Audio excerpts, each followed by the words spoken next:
America പുതിയതായി രൂപം നൽകിയ ബോർഡ് ഓഫ് പീസിൽ ചേരുവാനുള്ള പ്രസിഡന്റ് ഡൊണാൾഡ് ട്രംപിന്റെ ക്ഷണത്തോട് കരുതലോടെ പ്രതികരിച്ച ലോകരാജ്യങ്ങൾ.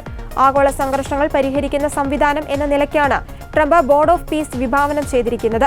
സംഘർഷമുള്ളതോ സംഘർഷ ഭീഷണി നേരിടുന്നതോ ആയ പ്രദേശങ്ങളിൽ സ്ഥിരത കൈവരിക്കുന്നതിനും ആശ്രയിക്കാൻ കഴിയുന്നതും നിയമാനുസൃതവുമായ ഭരണം പുനഃസ്ഥാപിക്കുന്നതിനും ദീർഘകാല സമാധാനം ഉറപ്പാക്കുന്നതിനും ശ്രമിക്കുന്ന ഒരു അന്താരാഷ്ട്ര സംഘടന എന്നാണ് ബോർഡ് ഓഫ് പീസിനെ ട്രംപ് വിശേഷിപ്പിക്കുന്നത്.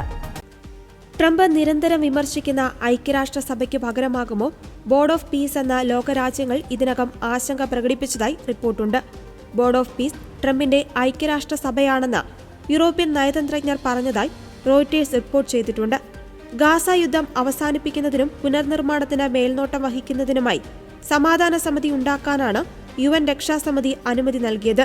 അതിന് 2027 വരെയാണ് കാലാവധി. എന്നാൽ ട്രംപിന്റെ ബോർഡ് ഓഫ് പീസ് അത് കഴിഞ്ഞും തുടരുമെന്നാണ് US സൂചന നൽകുന്നത്. ട്രംപ് ആജീവനാന്ത അധ്യക്ഷനായ ബോർഡിൽ 3 വർഷത്തെ അംഗത്വമാണ് ഒരു രാജ്യത്തിന് നൽകുക. എന്നാൽ ബോർഡ് ഓഫ് പീസിൽ സ്ഥിരാംഗത്വം ലഭിക്കുവാൻ $100 കോടി സംഭാവന നൽകണം. ഇത്തരത്തിൽ സമാഹരിക്കുന്ന തുക ഗാസയുടെ പുനർനിർമ്മാണത്തിനായി മാറ്റിവെക്കും. France, Germany, Italy, Hungary, Australia, Canada, European Commission, പശ്ചിമേഷ്യയിലെ പ്രമുഖ രാജ്യങ്ങൾ തുടങ്ങിയവയ്ക്കാണ് ക്ഷണപത്രം അയച്ചത്. ഇതിൽ ട്രംപുമായി നല്ല അടുപ്പമുള്ള ഹംഗറി മാത്രമാണ് ക്ഷണം സ്വീകരിച്ചത്.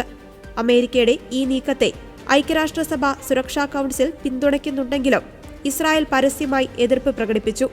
ഇസ്രായേലുമായി കൂടിയാലോചിച്ചിട്ടില്ലെന്നും ഇത് രാജ്യത്തിന്റെ നയങ്ങൾക്ക് വിരുദ്ധമാണെന്നും പ്രധാനമന്ത്രി ബെഞ്ചമിൻ നെതന്യാഹു വ്യക്തമാക്കി. ഗാസ ബോർഡ് ഓഫ് പീസിൽ ചേരാൻ ഇന്ത്യക്ക് പ്രത്യേക ക്ഷണം ലഭിച്ചിട്ടുണ്ട്. അമേരിക്കൻ പ്രസിഡന്റ് ഡൊണാൾഡ് ട്രംപ് ഇന്ത്യക്ക് ക്ഷണം നൽകിയെന്ന് വൈറ്റ് ഹൌസ് അറിയിച്ചു. ഇസ്രായേൽ ഹമാസ് യുദ്ധം അവസാനിപ്പിക്കുന്നതിനുള്ള ഭാഗമായാണിത്. ഇന്ത്യ പദ്ധതിയിൽ അംഗമാകുമോ എന്നതിൽ വ്യക്തതയില്ല. അമേരിക്കയുടെ ക്ഷണത്തോട് ഇന്ത്യൻ വിദേശകാര്യ മന്ത്രാലയം നിലവിൽ പ്രതികരിച്ചിട്ടില്ല.